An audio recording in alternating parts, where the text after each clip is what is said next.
My BF won't let me end the relationship. How do I get out of this?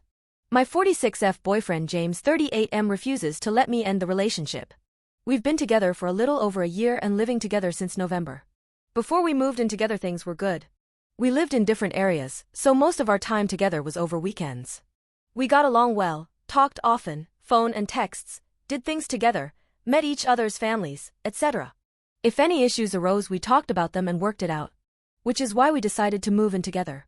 That's when things changed. After moving in together he started becoming more and more clingy. Wanting to spend every available minute together.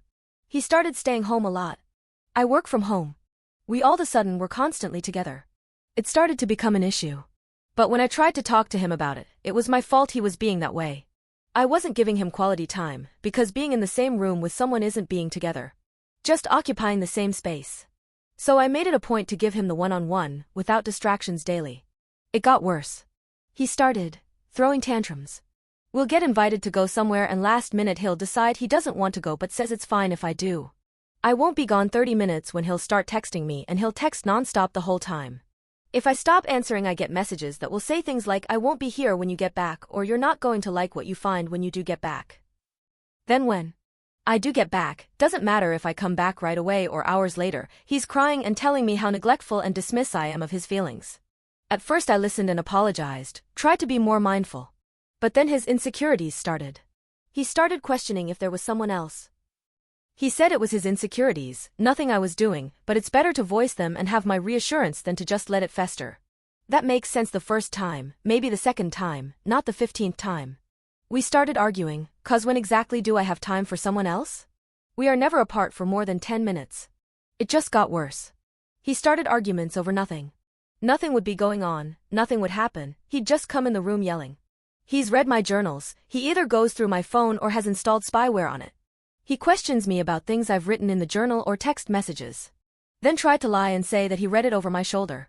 This week has been the worst yet. We were out for dinner, he decided it was the appropriate time to discuss things in our relationship. In a very public, intimate dinner setting. We had been having a good day, no arguing, both enjoying the day, laughing not 5 minutes before this. I was immediately uncomfortable and very much on guard. I don't like airing my dirty laundry and he knows this. He's insisting on talking about it right then. I said it wasn't the place or time. He doesn't stop. I'm not engaging. After a few minutes of this he decides we need to leave because my demeanor is making him look bad. Everyone can see that something is wrong and it's making him look bad. We got up and left, without eating a meal that we'd already paid for. On the way home, I started to quietly cry and he started yelling. He was driving erratically and too fast, I told him to slow down. He slammed on the brakes, from 77 to full stop in the middle of the interstate. Twice. We are lucky we didn't cause an accident and hurt other people. He wouldn't let me out. This went on the whole 2-hour ride home. I ended it that night. Told him it's over. I'm not doing this anymore. That car ride was the last straw. He refuses to leave. Says if I want him out I'll have to evict him. He begs, he cries, he takes my keys so I can't leave, he threatens to delete himself. I don't want to go to my aunt's because she doesn't need the drama. I have no other family close. I have nowhere else to go. I can start the eviction process but that takes a month or longer. He just keeps saying he can get better. I don't care if he can. I don't know what to do.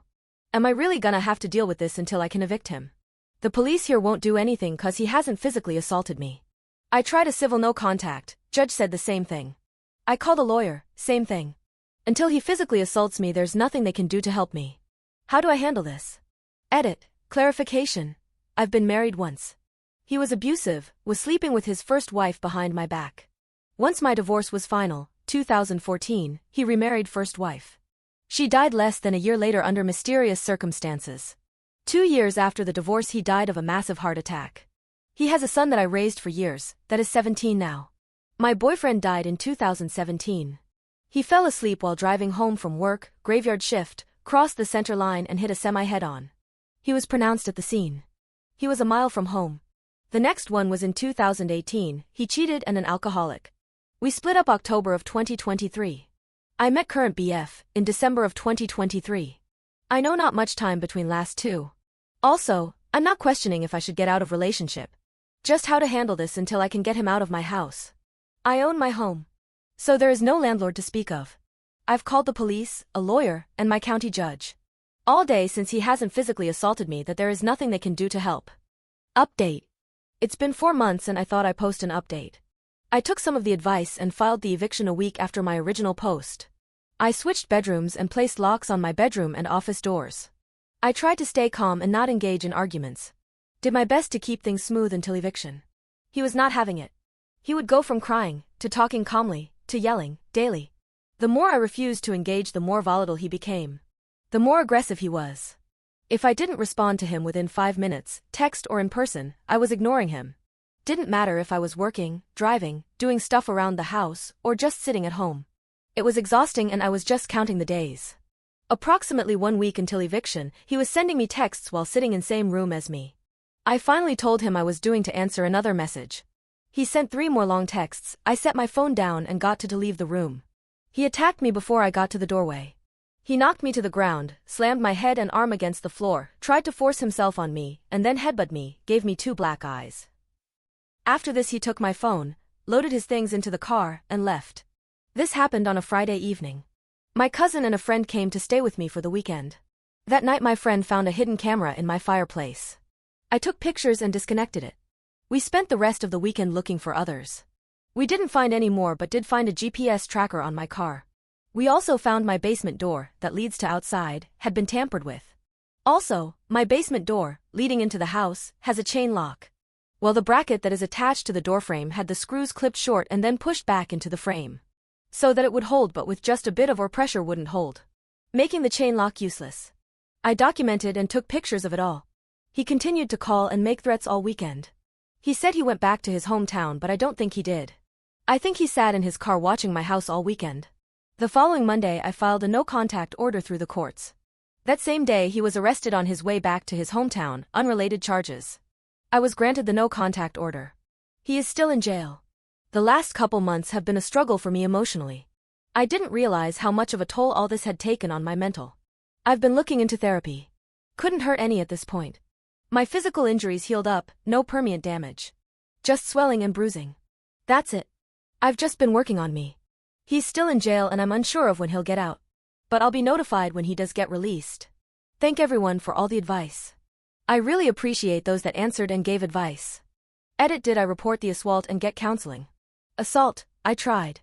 I called the police station and spoke with an officer. Unfortunately, I'm a felon. Drug charges from 2009, did some time in prison, discharged in 2014. I haven't been in trouble or returned to that life since. When I called to report it, the officer that took my call was one of the officers that was the lead on the raid of my home when I got my charges. Once he asked me for my name and I told him, his response was, "Oh, well, I can't help you." I asked what to do if he couldn't help me.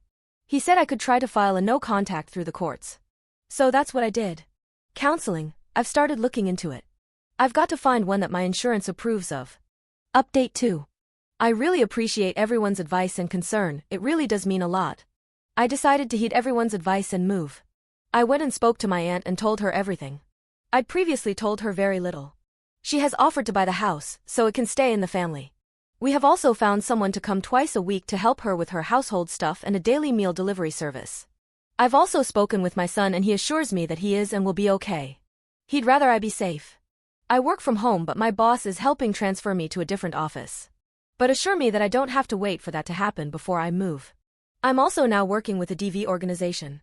I've been in contact with an advocate and she is helping me navigate through all this. I'm overwhelmed and stressed. But I'm doing what I need to do so that I'm safe. I'm sad and disappointed in myself. For putting my family in this situation and making them have to rearrange their lives because of my bad choices. Again, I want to say thank you to everyone that responded.